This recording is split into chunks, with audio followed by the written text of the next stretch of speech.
Bom dia a todos. Sejam todos bem-vindos nesta casa de oração e de luz. Mais uma vez, mais um domingo em nossas vidas.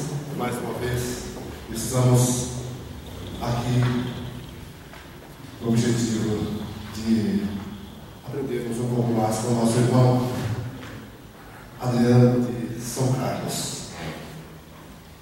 E nós temos a alegria de contar com a agradável companhia de vocês. Portanto, com essa alegria, com o coração sereno, vamos elevar os nossos espíritos, as nossas almas ao encontro do Cristo, buscando Cristo, que Deus envia os seus mensageiros para nos auxiliar nesta manhã de domingo. Quando tudo em nome do Cristo começa-se com a prece, com uma prece, vamos fazer a prece que o Cristo nos ensinou. Pai nosso que estás nos céus, santificado seja o vosso nome. Venha a nós o vosso reino, seja feita a vossa vontade, assim na terra como nos céus. O pão nosso de cada dia nos dai hoje.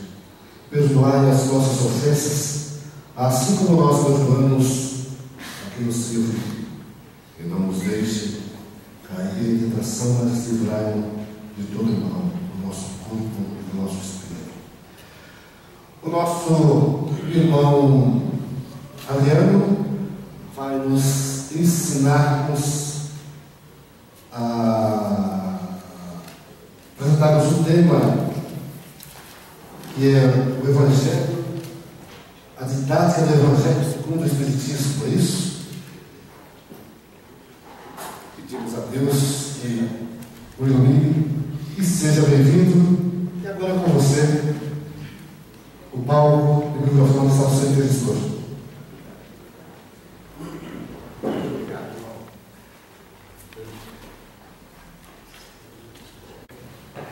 Bom dia, queridos irmãos.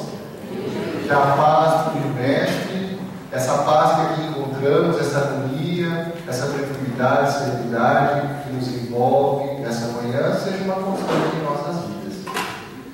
Gostaria de agradecer desde logo a essa instituição, essa Casa de Oração e Trabalho, que nos dá a oportunidade de compartilhar com os irmãos um domingo gostoso, de troca de conhecimento, onde nós vamos aqui dialogar, vamos conversar, e como o irmão já expôs o tema, nós vamos abordar hoje o Evangelho segundo o Espiritismo, mas no seu caráter didático.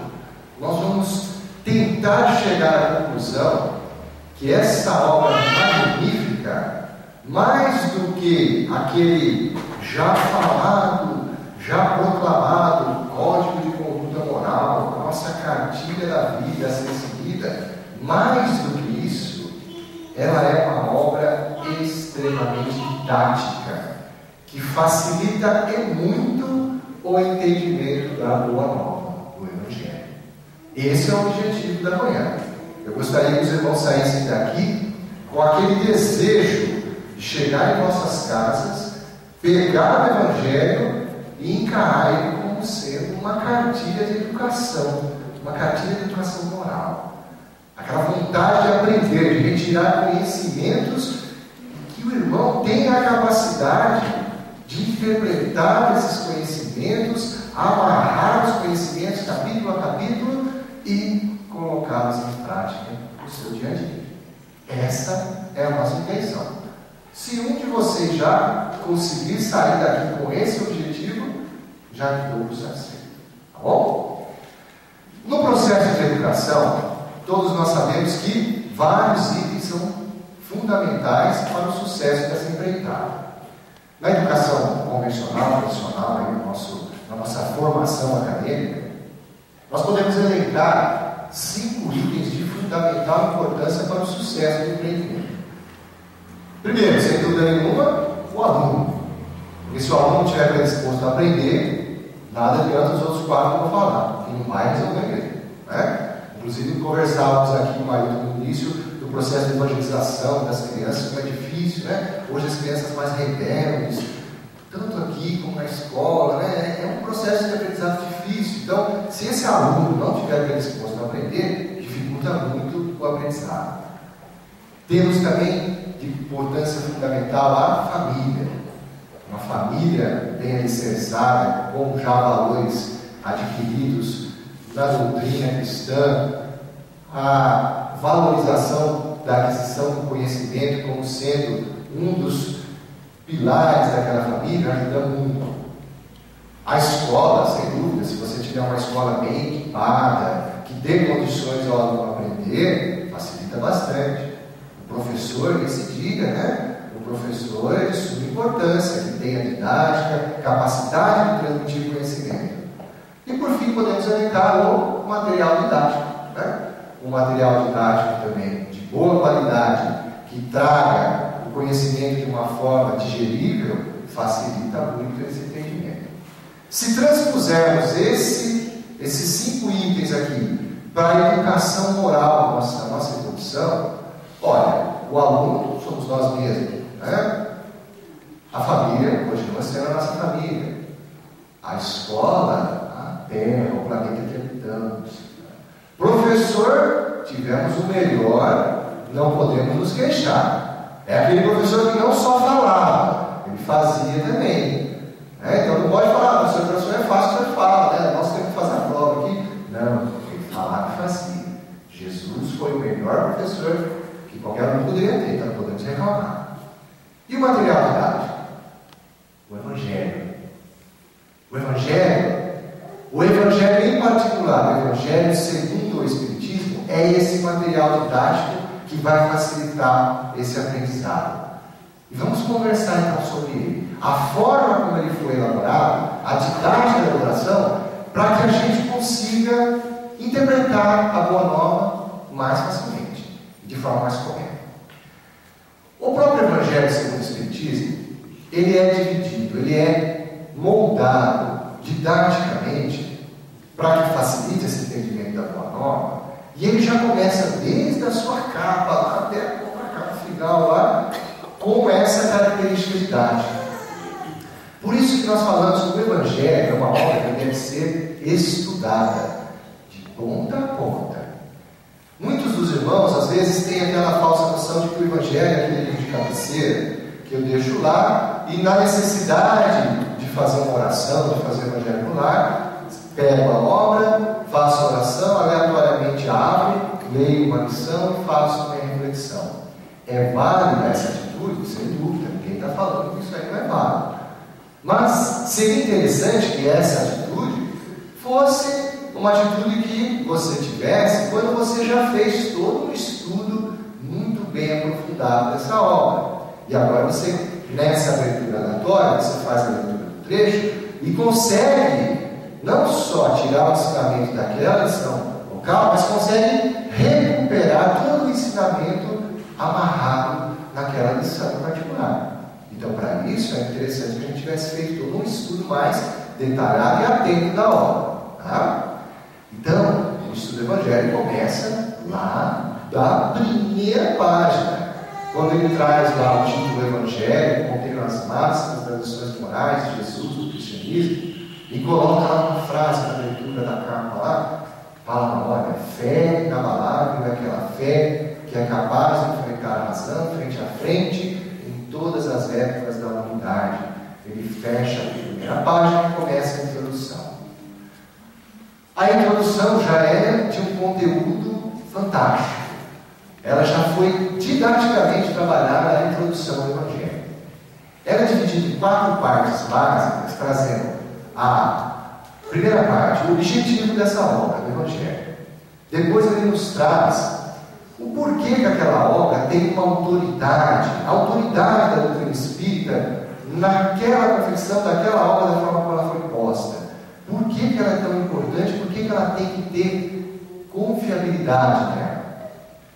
Terceiro item, ele nos traz as notícias históricas. O que são essas notícias históricas? São colocações necessárias para deixar o leitor familiarizado com personagens que serão ditos ao longo da exposição, que às vezes não é conhecimento do leitor. Então, quando ele cita lá fariseus, samaritanos, publicanos, cita regiões em particular, se o leitor não conhece aquela informação, às vezes ele vai perder muito na interpretação de um texto, né?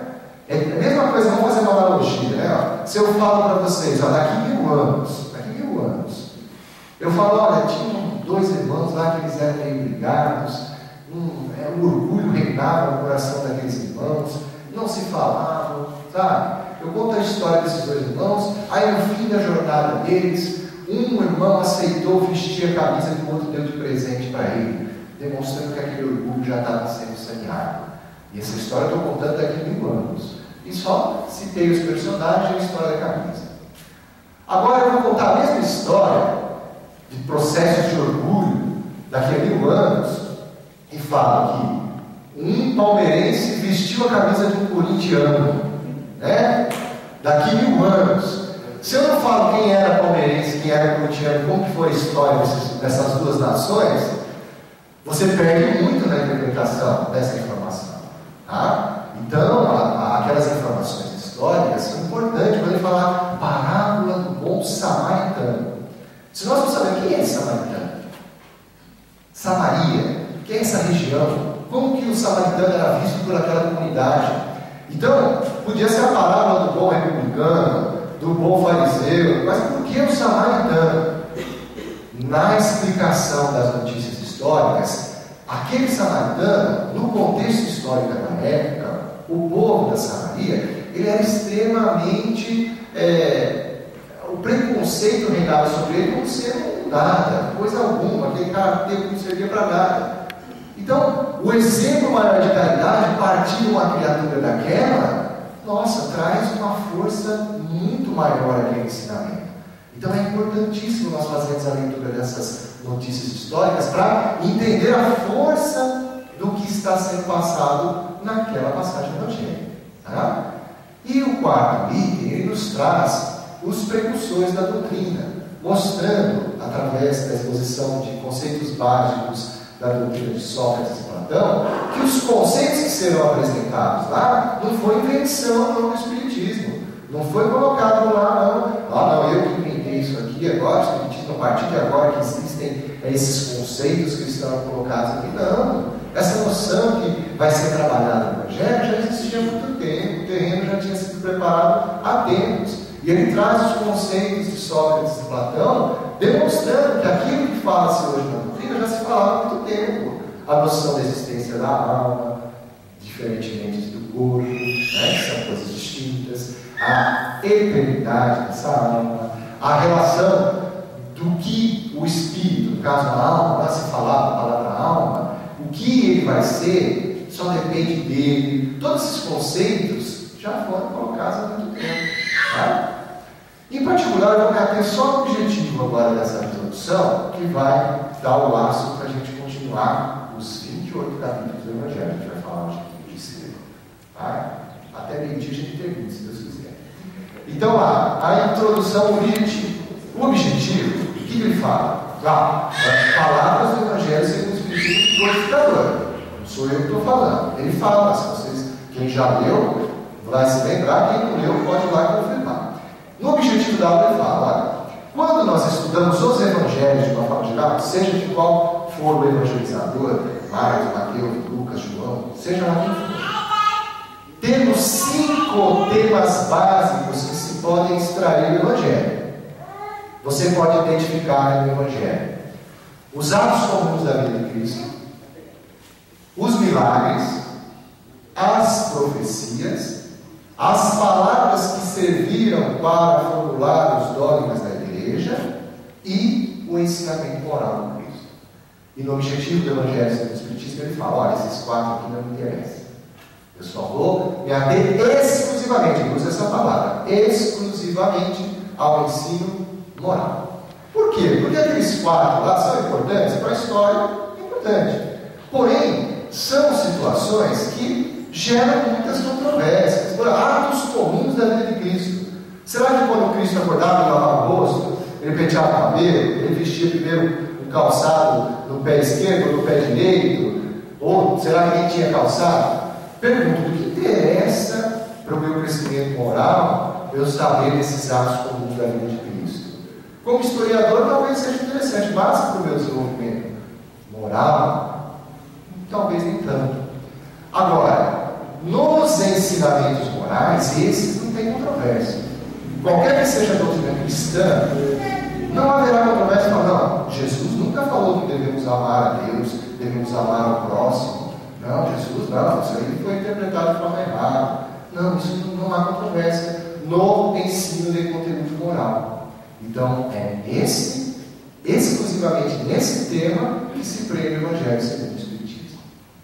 E aí começa-se a obra didática. Kardec fala nesse objetivo, olha, então a nossa preocupação, como foi exclusivamente o ensinamento moral, eu não vou me ater a questões de cronologia. Eu quero tentar agrupar nessa obra ensinamentos com a natureza moral bem próxima, que eu possa agrupar em capítulos, de tal sorte que seja possível, de um capítulo anterior, eu já deduzir qual será o próximo e vice-versa. Do capítulo que eu estou lendo, relembrar e trazer o gancho do capítulo anterior. Por isso ser uma obra didática, ele usa essas palavras. Na medida do possível, foram agrupados os ensinamentos dos capítulos para que fosse capaz essa amarração.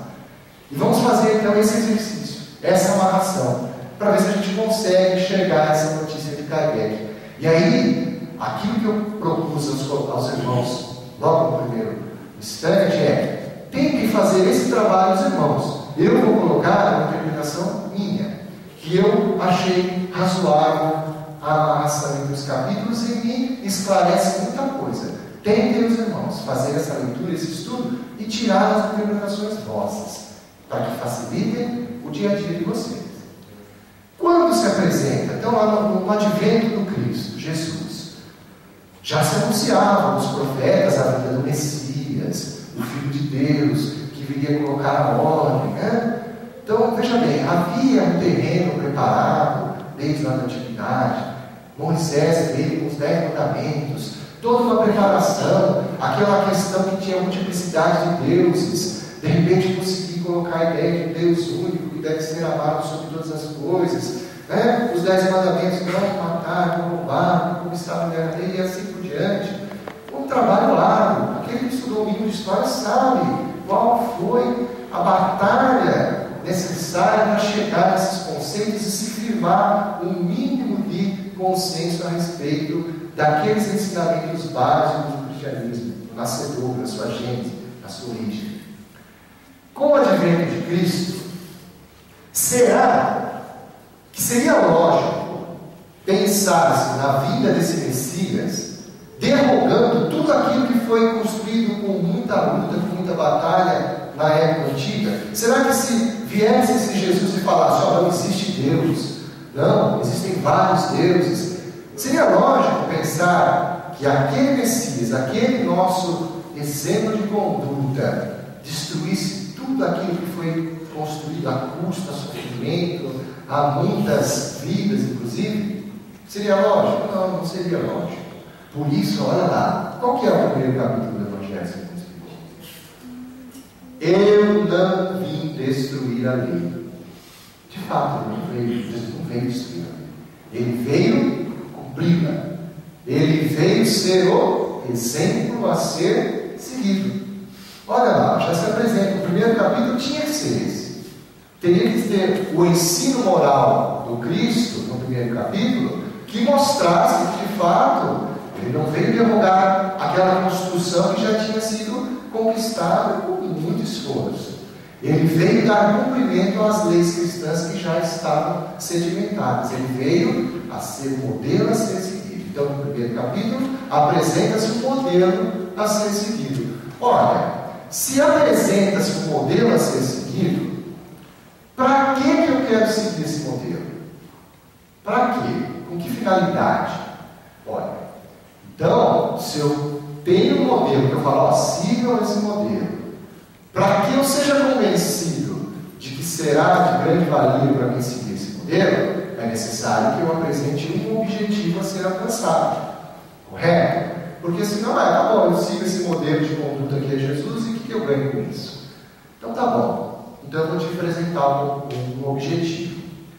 Mas olha, o objetivo que você vai ter não é aqui que você vai alcançar, não, viu? Porque esse mesmo modelo nos ensinou que o reino dele não é deste mundo. Então esse objetivo que você vai atingir seguindo esse modelo não vai ser encontrado aqui agora. Ele está lá no capítulo 2, o reino não é deste mundo, onde se apresenta a vida futura, a felicidade futura como um objetivo a ser alcançado se nós seguirmos aquele modelo. Oh, que maravilha! Tem um modelo a ser seguido e um objetivo a ser alcançado. É um pulo direto? Daqui já chego aqui, automaticamente? Calma, agora vamos na didática do Evangelho, vamos então esclarecer como que se faz essa passagem daqui para lá. É imediato? Não, não é imediato. Eu vou apresentar um outro conceito para vocês, que é lógico. Olha, para eu sair, se meu reino não é desse mundo, então quer dizer que tem vários reinos. Opa, se tem vários reinos, de fato tem sim. Há muitas moradas na casa do meu pai. Capítulo 3, na sequência lógica. Para eu atingir esse objetivo da vida futura, seguir o modelo que é Jesus, eu deveria passar por vários estágios, como nós falamos aqui no começo, é um processo de educação. Fazendo analogia com a escola, eu vou passar por várias classes, por várias etapas. Eu passarei também por várias moradas. Olha lá um dos conceitos, dos pilares fundamentais da doutrina dos Espíritos. A pluralidade dos mundos habitados. Está lá apresentado no Evangelho também, não só no livro dos Espíritos, na Gênesis, no Céu e Inferno, no livro dos Espíritos. Não, está tudo aqui também no Evangelho, escondidinho lá, de uma forma bem tranquila de interpretar. Então, olha lá, há muitas moradas na casa do meu pai. Eu vou passar por várias moradas, por várias classes, até me graduar na vida futura. Ah, que legal, eu tenho um modelo, tenho um objetivo, sei que tenho que passar por várias etapas, várias classes. E como que se dá essa passagem? Já tenho lá o sinalzinho para o próximo capítulo. Olha, essa passagem, ninguém poderá conhecer aquele reino de Deus, que é o objetivo, se não nascer de novo. Olha lá, nos apresentou mais um pilar, mais um conceito fundamental da doutrina dos Espíritos, que é a reencarnação. Nesse processo de nós conhecermos as diversas moradas da casa do Pai, é a reencarnação que se aplica na sabedoria do Criador em experimentarmos essas classes, essas moradas, para nos experimentar. Nossa, como é que é verdade, como é que é lógico mesmo? E essa passagem está tranquila, só simplesmente eu segui esse modelo, vou reencarnando nas várias moradas e atingo. Ah, tá, bom, agora a gente já tem o conceito mais ou menos lógico do caminho. O que você vai encontrar nesse caminho? Agora vamos detalhar. O que nós vamos encontrar nesse caminho? Fazendo analogia com a nossa formação educacional do dia a dia, até a nossa graduação. Todo aquele que o aluno adora, né? Vai lá, conversa comigo, bagunça, tudo, mas aí tem gente que tem uma coisa lá interessante, né? Que ele adora fazer, né? Às vezes bimestralmente, às vezes trimestralmente, mas é que ele adora, né? Prova, né? Todo aluno adora a prova, né? Amo, paixão. Não é diferente. Nesse caminho a ser seguido, nós vamos encontrar muitas provas, muitas aflições. Nós vamos ser experimentados nessa trajetória, para saber se de fato aquele modelo que foi apresentado, se a gente vai conseguir agir como ele agia. Se a gente ficar sempre na zona de conforto, nunca formos experimentados, como que a gente vai saber se a gente de fato está seguindo aquele modelo? Jesus deu exemplo, mostrava que nas situações mais adversas, ele se comportava da forma como ele falava. E nós assim fazemos? Somente se formos testados é que saberemos se assim faremos. Por isso que bem-aventurados sejam os aflitos. Nessa trajetória, então sim, chegamos nele. Haverá muitas aflições, em forma de provas, de expiações, mas que se você demonstrar que você consegue sim mediante esses sofrimentos, essas provações, essas dificuldades, se comportar como aquele modelo, você está no caminho certo. Ô louco, será mesmo que eu vou ter que passar por aflições? Será que vale a pena? Será que eu vou conseguir, acima de tudo? Eu quero sim atingir aquele objetivo que foi dado no capítulo 2, mas eu vou conseguir? Vai ser difícil, vai ser muito difícil. Calma, calma. Eu agora dei minha notícia ruim, agora vou dar a notícia boa, no capítulo 6. Não obstante haja as aflições, haverá também o Cristo Consolador, no capítulo 6, que nos se apresenta o Espiritismo como tal, porque não é muito mais consoladora a jornada se nós conhecemos os motivos daquelas aflições? Não é muito mais fácil você entender, olha, eu estou passando por uma dificuldade aqui, olha, se chover leite vai cair a vaca na minha cabeça, eu não entendo isso. Se você souber por que vai cair a vaca na sua cabeça, não é mais fácil de aceitar? É muito mais fácil. Por isso, no capítulo 6, está naquele lugar, naquele momento, para demonstrar para você que aquelas as aflições ditas anteriormente são, sim, bem explicadas. E há um motivo palpável, racional, para que você esteja enfrentando aquelas dificuldades. Por isso, um consolo. Então tá bom, então estou preparado para seguir em frente. Então você está preparado para seguir em frente? Estou preparado. Já estou convencido que tem esse consolo no entendimento da doutrina dos Espíritos. Bom, então agora eu vou te mostrar, nessa sua trajetória, quais são as principais virtudes que você vai adquirir se você conseguir seguir aquele modelo que eu te apresentei lá no capítulo 1. Então ele vem nos próximos capítulos, capítulo 7, 8, 9, 10, virtudes a serem conquistadas. Capítulo 7. Bem-aventurados os pobres de espírito. O que ele nos apresenta lá? Que virtude que a gente conquista lá se a gente conseguir interpretar aqueles ensinamentos e enraizar ele no nosso coração? Humildade. A humildade. Próximo capítulo, capítulo 8. Bem-aventurados os puros de coração. Está lá a pureza de coração. Essa pureza de coração que ele exemplifica na missão maior lá das criancinhas. Vinde a minhas criancinhas, né? Quando ele faz aquela inocência, se nós não tivermos aquela inocência, a simplicidade daquela criança, usando essa metáfora que Jesus usava da criança, nós também não vamos conseguir seguir aquele modelo. Bem-aventurados os brandos e pacíficos, onde ele nos apresenta a obediência, a resignação, a mansuetude, como virtudes a serem adquiridas para que sejamos aquele modelo. E no capítulo 10, bem-aventurados os misericordiosos, o perdão, né? A beneficência, a benevolência. Sem o perdão, dificilmente conseguiremos seguir aquele modelo. Que maravilha! Chegamos no capítulo 10 do Evangelho. 10. Numa sequência lógica. Então tem um modelo, tem um objetivo, as várias moradas, a forma como passa por essas moradas, as aflições, a consolação de uma doutrina esclarecedora e as virtudes que eu vou adquirir. Maravilha! Você chegou até o capítulo 10 e chegou com essas virtudes adquiridas já. Então você vai estar muito preparado para amar o próximo como a si mesmo. Próximo capítulo, capítulo 11. Se você conquistou essas virtudes e já tem ela em vosso coração, já tem essa consciência que aquele modelo é sim o modelo que vai levar aquele objetivo do capítulo 2, você já está próximo a conseguir amar o seu próximo como você ama a si mesmo. Que maravilha! E se você conseguir amar o próximo como amar a si mesmo, você talvez consiga dar um passo além. Consiga amar até o seu inimigo. Não consegue? Capítulo 12 do Evangelho. Amar os nossos inimigos. Você consegue dar um passo a mais. Nossa, como eu estou sendo bom, eu estou conseguindo passar de ano. Estou conseguindo passar de ano. Cheguei no capítulo 12. Aí vem uma prova agora mais. Aquela prova lá, vamos ver se ele está sabendo a matéria mesmo. Vamos para o capítulo 13. É uma prova. Lá é uma alerta.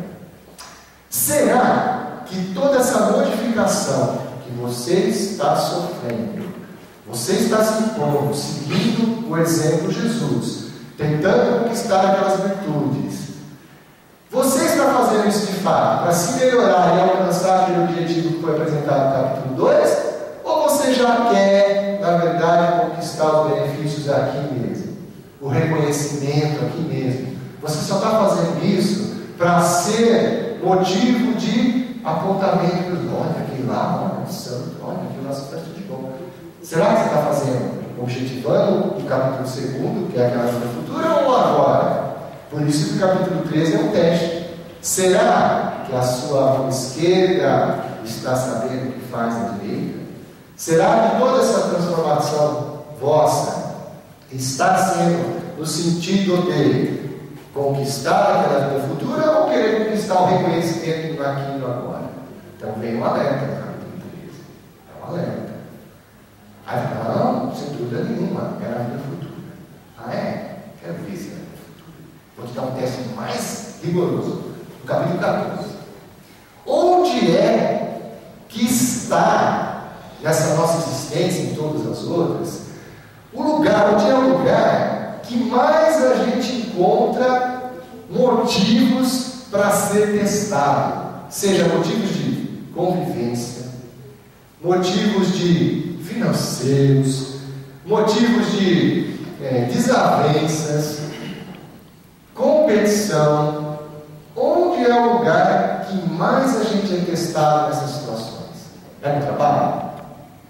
É no jogo de futebol? É no lazer?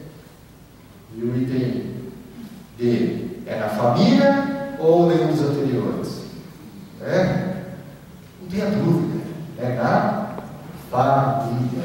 Por isso que o capítulo 14 está lá. Honrar pai e mãe. Quando ele fala honrar pai e mãe, ele apresenta a família, as explicações dos laços de família, mostrando que todas as situações de testes, as aflições nossas, está lá na família. Não precisa buscar a aflição em nenhum outro lugar, não. Começa lá. Então, como esse teste que nós falamos no capítulo 13, será que precisa ser um palestrante, um trabalhador da casa para ir buscar essas aflições para tentar resolver? Pode, maravilha, você vai estar ajudando o próximo, lá, o amar o próximo com a si mesmo. Mas quem é o próximo mais próximo de você, se não os seus familiares? Então, será? Eu estou aplicando tudo aquilo lá, que nós vimos no capítulo 13. Aí na família eu chego à conclusão que eu não aplico nada daquilo que eu estou fazendo fora de casa, eu aplico na família. Então eu estou no caminho certo? Não estou. Por isso que é um teste lá no capítulo 14. Não adianta nada, eu sou uma pessoa, nossa, olha, não é bom sim, trata todo mundo com amor. A minha filha lá derrubou meu computador, quebrou uma tecla, eu já quero espancar ela. Que lógica tem nesse raciocínio? Que lógica tem nesse aprendizado? Nenhuma lógica. Então, se você não aplica todo esse conhecimento que você adquiriu até agora dentro da sua família, pode parar. Recomeça, volta ao capítulo 1. Volta lá, começa de novo. Você está fazendo alguma coisa errada. Tá? Então, é um teste, capítulo 14, teste. E olha, então se você passou nesse teste, agora você está pronto a receber um mandamento maior. Um mandamento maior para você, sem dúvida nenhuma, conquistar o objetivo lá do capítulo 2. Então, eu posso te apresentar. Porque se você não passou nesse teste do 14, você está faltando com o principal item responsável para que nós atinjamos o objetivo da felicidade da futura, que é a caridade. Eu posso te apresentar. Fora da caridade não há salvação, capítulo 15. Se você não age dessa forma, nem no seu lar, como foi apresentado no capítulo 14, e nem em nenhuma outra situação da sua vida, está lhe faltando a caridade. A caridade no sentido mais puro da palavra, que apresenta no capítulo 15. A caridade moral. Você agir nos preceitos de Jesus. Está te faltando isso. Então, meu filho, fora da caridade não há salvação. Volta de novo. Repete de novo. Como é de novo? Chegou no capítulo 15. Tá bom, é verdade, não tinha pensado nisso. Mas é difícil, né? Não, é difícil. Se fosse fácil, né? Não tinha graça. E eu vou te falar, vou te dar mais uma alerta. No capítulo 16, você tomou um choque no capítulo 15. Nossa, é verdade, não estou sendo carinhoso. Olha, mas eu vou te apresentar um probleminha sério e te dar méritos maiores. Olha, qual é o maior obstáculo para que a gente consiga nortear a nossa vida, as nossas condutas naquele modelo de Jesus? O que é muito difícil de a gente se desprender? É aquela noção de que o que nos dá a felicidade é o que está aqui nesse momento. Principalmente o nosso apego às coisas materiais. Isso é um obstáculo, olha, para muitos aí quase que intransponível. Achar que o que nos traz a felicidade é a conquista desses bens materiais. Então isso é uma dificuldade muito grande. Por isso que ele alerta nós lá no 16. Não se pode servir a Deus e a Mamon. É difícil. Se você priorizar esse modelo de conduta a Jesus, você vai ter que abrir mão desse outro modelo propagado há tempos, o Deus da riqueza. O apego excessivo aos bens materiais, em detrimento aos bens espirituais.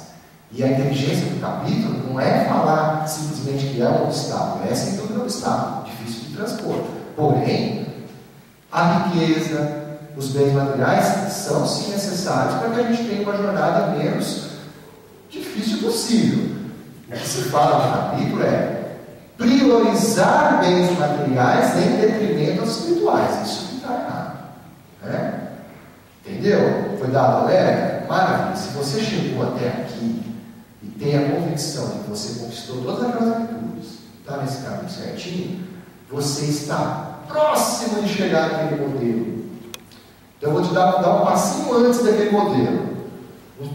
Jesus é acima daquele modelo, mas você já está quase naquele modelo. Você já está se aproximando do homem de bem. Você já está adquirindo os caracteres do homem de bem, que é apresentado no capítulo 17, seres perfeitos, onde ele nos dá um modelo. Olha, está vendo? Faça uma reflexão. Será que essas características que ele elenca lá, as características, os caracteres do homem de bem, você já conquistou todas? Já vem que eu estou na terceira, eu já paro, já volto, não deu certo, né? Então, será que você já está conquistando lá? E detalha mais profundamente todas as virtudes que nós vimos no capítulo 7, 8, 9 e 10. Então, você chegou lá no capítulo 17. Se você terminou o capítulo 17 com a convicção que você já pode ser dito um homem de bem, primeiro, se você chegou nessa convicção, não, eu já sou homem de bem, então volta no capítulo 1. Volta no capítulo 1, está te faltando humildade, né? E vocês reconhecer em si que é um homem de bem, já está meio difícil, já, né? Mas vamos supor então que todos reconheçam em você que você já é um homem de bem. Então você já está apto a ir para o capítulo 18. Por quê? Pô, se você já conquistou os caracteres de homem de bem, pode ter certeza que dentre muitos dos chamados, você vai ser escolhido. Poxa, é verdade, não é mesmo? Não tinha pensado nisso. Se eu for um homem de bem, então, sem dúvida nenhuma. Dentre muitos dos chamados, você vai ser escolhido para gozar daquela felicidade na vida futura. Que maravilha, eu cheguei no capítulo 18. E agora vem o fechamento do ensinamento moral da base do Espiritismo. Vem aquela agora no capítulo 19. No capítulo 19 você fala, nossa, muita gente fala, por que no capítulo 19 está colocado aquele assunto do capítulo 19? Vai ficar fácil agora de entender. Muito fácil. Quando a gente frequenta outras religiões ou outras crenças de uma forma geral, nos é colocada a fé como pré-requisito para que você inicie um estudo numa determinada crença, numa determinada religião. Mas eu digo assim, se você não acreditar da forma que eu estou falando, então você nem precisa vir aqui. Impõe-se ao cidadão que ele tem que acreditar antes de começar os estudos dele. No Espiritismo é diferente. Ele só falou da fé naquela frase inicial lá, colocou uma noção nova, fé inabalável, mais nada.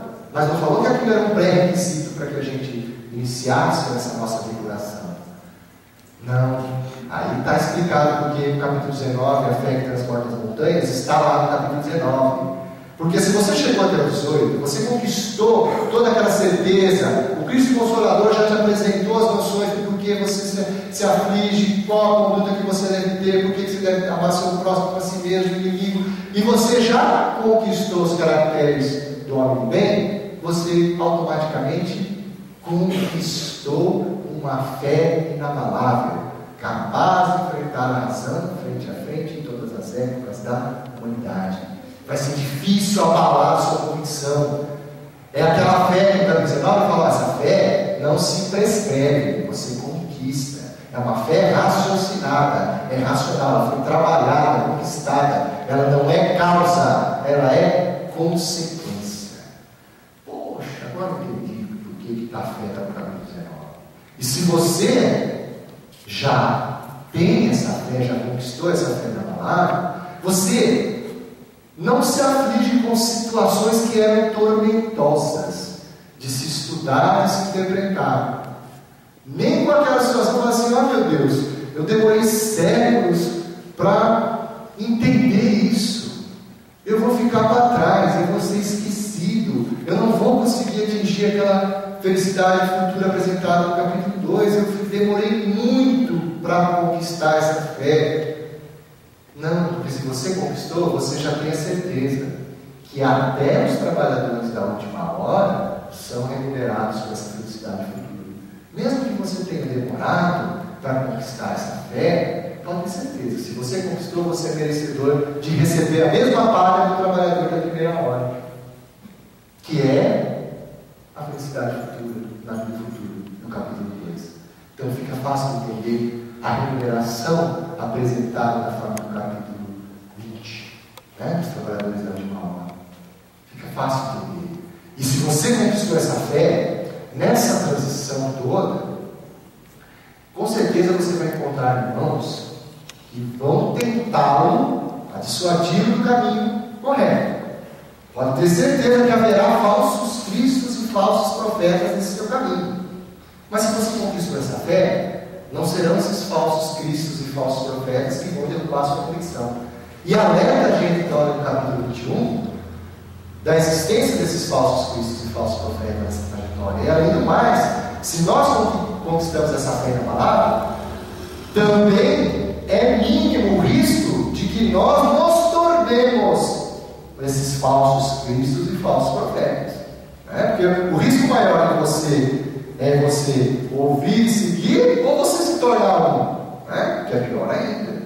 Então, você já vai estar apto a enfrentar essa situação. E vai estar apto aos 2 próximos capítulos que também são tormentosos, que são conceitos que vinham lá de trás, que às vezes confundem um pouco a nossa interpretação do cristianismo, Por falar, capítulo 22, não separeis o que Deus juntou. Por que está esse capítulo lá no 22, Porque agora você já tem um arcabouço de informação, a sua fé conquistada, para entender. Quando fala Deus juntou aqueles irmãos em comunhão, aí você já sabe o que significa esse Deus juntou. Aqueles irmãos que estão unidos efetivamente pelo amor, pela caridade, tudo isso que a gente já viu até agora. Diferentemente dos irmãos unidos apenas por interesses, que aí foi Deus que juntou. Então, já sabemos o entendimento desse que Deus juntou, já sabemos o que é. Então fica fácil entender por que o Espiritismo lá fala do divórcio e fala que às vezes é um mal necessário, para não ganhar mais débitos, da forma como se apresenta no capítulo, a noção do que é o que Deus juntou. E temos ainda mais convicção de interpretar os ensinamentos do capítulo 23, que é o título do capítulo: Moral Estranha, Estranha Moral. Onde, se nós não tivermos todo esse conhecimento que nós chegamos até agora, fica estranho falar assim: Jesus vai abandonar pai e mãe, deixar os mortos enterrar seus mortos, eu não vim trazer a paz, mas a discórdia. Vixe, Maria, se você fosse o primeiro capítulo de uma apresentação de uma obra, assim, eu não tenho nada de noção de cristianismo, no primeiro capítulo eu já falo: já vim destruir tudo, não vim mandar você abandonar pai e mãe. Pô, você ia assustar, eu não vou nessa região, pelo amor de Deus, aí não vai dar certo. Mas aí, aqueles ensinamentos ficam fáceis de serem entendidos agora. De fato, ele não veio trazer a paz, mas a discórdia. Porque ele trouxe, Jesus, como modelo, ele quebrou com todos os paradigmas que existiam. Ele mostrou assim: é capaz, sim, aquela lei maior que já foi posta, você seguir, pautar sua vida com ela. E quebrar paradigmas e mudar o comportamento já enraizado é difícil. De fato, vai dar chabu. Não vai ser aceito com tranquilidade. É uma batalha intensa de nós para conosco mesmo. Então fica fácil de entender essa moral que agora não é mais estranha do capítulo 23. E se você chegou até aqui, você está apto a amar o seu próximo, amar os inimigos, você conquistou a fé inabalável, eu vou te dar mais uma alerta agora, filho. Não guarda tudo isso para si, você já se auto-iluminou. Você conseguiu a sua auto-iluminação. E se você já é agora uma candeia, não ponha ela sobre o quê? Não vá pôr a candeia embaixo do quê? Essa luz que você conquistou, ela deve ser servida para iluminar aqueles aí do caminho daqueles que ainda não atingiram. Então, ó, não põe a candeia embaixo do quê? Toda essa conquista sua moral, os ensinamentos, seu amizade, ajude o próximo. Senão você não vai estar cumprindo lá o capítulo 11 lá. Como você está muito próximo? Então, se você, tudo isso que você adquiriu, essa convicção, essa sua fé, esse seu conhecimento, se você não ajudar os outros, você está pondo por terra tudo aquilo que você aprendeu. Ó, não vai cadeia embaixo daquele não. Tá? Porque eu tenho certeza, se você for essa candeia que vai ajudar a iluminar, todo aquele que está buscando esse caminho, olhando a sua luz, ele vai achar. Então, no capítulo 25 fala isso mesmo. Buscar e achareis. Buscar e achareis. Nessa sua busca, você vai sempre encontrar uma candeia disposta a indicar o caminho para você. Não tenha dúvida. E vem mais um alerta lá no 26. Né? Vem mais um alerta. Olha, cuidado com o orgulho e egoísmo que são as chagas da humanidade, que pode te levar à falsa ideia de que você chegou até aqui para vocês, mas por seu único e exclusivo mérito. Sem dúvida. Mérito seu. Porém, um pai misericordioso, se nós, aqueles que são pais, nós temos os nossos filhos terrenos, queremos fazer tudo que estiver ao nosso alcance para ajudar no caminho dos nossos filhos, o que dirá Deus? Então, sem dúvida nenhuma, nessa caminhada, nós recebemos muitas ferramentas que nos auxiliaram nessa caminhada, que foram nos dadas pelo nosso Pai. E ele enfatiza, nós aqui somos estudiosos da doutrina espírita, aqueles que são irmãos médios, que é a ferramenta mais poderosa do que a mediunidade para você estar ajudando o seu irmão, o próximo, botar essa ferramenta por serviço para trabalhar. E olha, essa ferramenta foi te dada de graça, então dá de graça recebeste. Não tem essa falsa impressão que foi tudo para o seu mérito, não. Tá bom, eu entendi. Mas olha, é difícil, mas eu vou te dar agora mais um conselho. E apresento mais um pilar da doutrina dos Espíritos: a possibilidade da intercomunicação entre os encarnados e aqueles que já partiram. Eu posso colocar em comunhão com esses que já partiram, pedindo ajuda a eles, pedindo inspiração, pedindo bons conselhos, pedindo dicas. Capítulo 27, pedi e obtereis, onde nos apresenta a prece, essa ferramenta maravilhosa que nós temos em nossa mão, que é colocarmos em comunhão com aqueles que já partiram, já estão num estágio evolutivo maior que o nosso e podem nos dar, sim, muitas dicas da nossa conduta, desde que estejamos afinizados, com o coração próprio, apropriado, preparado para receber os seus conselhos. Pedi e obtereis. A eficácia da prece, sim, a prece feita do coração é eficaz. E se você tem dificuldade, eu vou te dar um bônus. Capítulo 28 do Evangelho, um bônus. Se você tem dificuldade de pedir, então nós temos um bônus aqui. Até uma coletânea de preces espíritas, dividido também em 5 temas, que nos auxilia, aqueles que acham necessária a colocação de palavras de uma forma um pouquinho mais orientada, que não é essa vindo do coração, basta. Pai, me ajuda. Se for do coração, essa prece tem mais valor do que qualquer prece. Mas se o irmão sente aquela necessidade de um conteúdo mais elaborado e quer expressar os seus sentimentos de uma forma um pouquinho mais elaborada, está lá no capítulo 28. No capítulo 28 ele traz a coletânea das preces em 5 tipos, vamos dizer assim, e importante que ele traz um prefácio para cada oração. Um prefácio onde ele explica a natureza da oração e os benefícios que ela traz. E alguns modelos, aqueles que desejaram utilizá-los, ótimo, feitos de coração, será de grande valor. Chegamos no capítulo 28, antes do meio-dia, com certeza. Tá? Então, irmãos, era essa a intenção nossa. Tentar apresentar o Evangelho na sua forma didática. É uma obra extremamente didática, de fácil estudo, difícil implementação, mas não é possível, que seguindo essa cartilha de ensinamento moral, sem dúvida atingiremos nosso objetivo apresentado no capítulo 2 da mesma obra, A Felicidade no Futuro. Fique com Deus, obrigado pela paciência e atenção e boa sorte nessa jornada. Contem com todos nós para que nos ajudemos uns aos outros. Fique com Deus.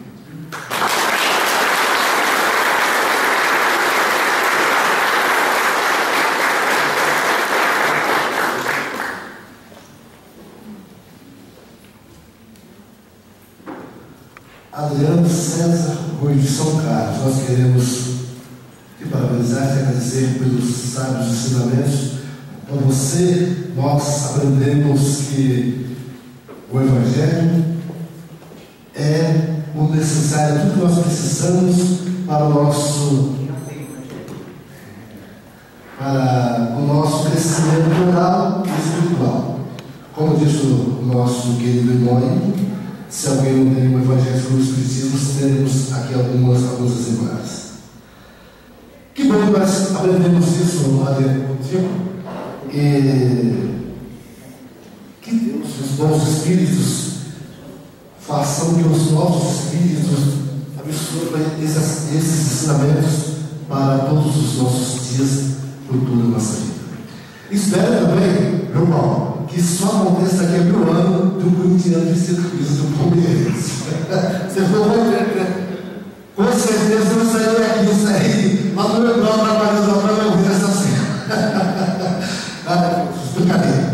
Bom, Adriana, antes de fazer as considerações finais, gostaria de saber se tem alguém que nos visita pela primeira vez aqui na casa. Não? Alguém está aniversariando hoje? Você é distante? Por gentileza, por favor, receba aqui e faça a boa leitura, tá? Você disse que estava aniversariando quando? Aniversariei esse mês. Aniversariando então? Você quer esse livro ou quer o Evangelho? Então tá bom. Mais alguém? Não, né? Então. Faça uma coisa de alguém que você acha que olha na fisionomia, tem por gentileza. Esse daqui, vou depois dessa senhora.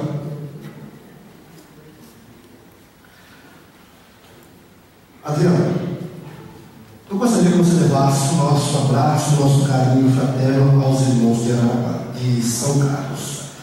Você levaria esse nosso abraço? Mas para você levar, eu gostaria de dar esse abraço para você levar para os nossos irmãos.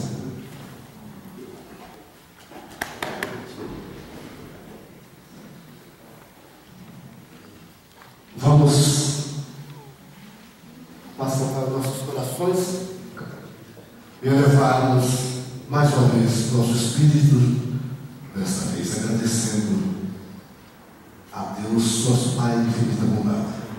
É o nosso Mestre, o governo Jesus, que nos concedeu, permitiu que o nosso corpo, veículo do nosso espírito, nos trouxesse até esta casa para receber do nosso irmão Adriano esses sábios ensinamentos, ou pelo menos que fique na nossa lembrança da sabedoria. Obrigado, Senhor. Obrigado, Jesus. Obrigado, Deus. Somos seres pequenos, ainda em evolução.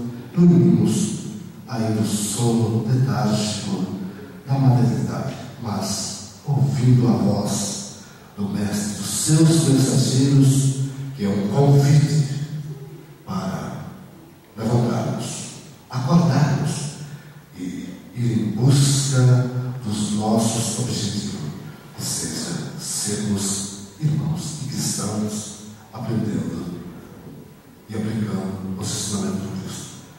Vamos agora, antes de encerrarmos, deixa-me lembrar, como disse o nosso irmão Adriano, a importância do Evangelho na nossa vida. Convidamos todos os pais a trazer os seus filhos para a evangelização na semana do nosso domingo. E os jovens que queiram também fazer incentivar, convidamos os pais a incentivar seus filhos a sexta-feira, a buscar jovens toda a sexta-feira. Ficamos com a terapia do passe e bom retorno ao nosso irmão Adriano, que Deus o ilumine e acompanhe sua volta a todos nossos queridos presentes e encarnados, que Deus abençoe uma ótima semana a todos. Vamos dizer.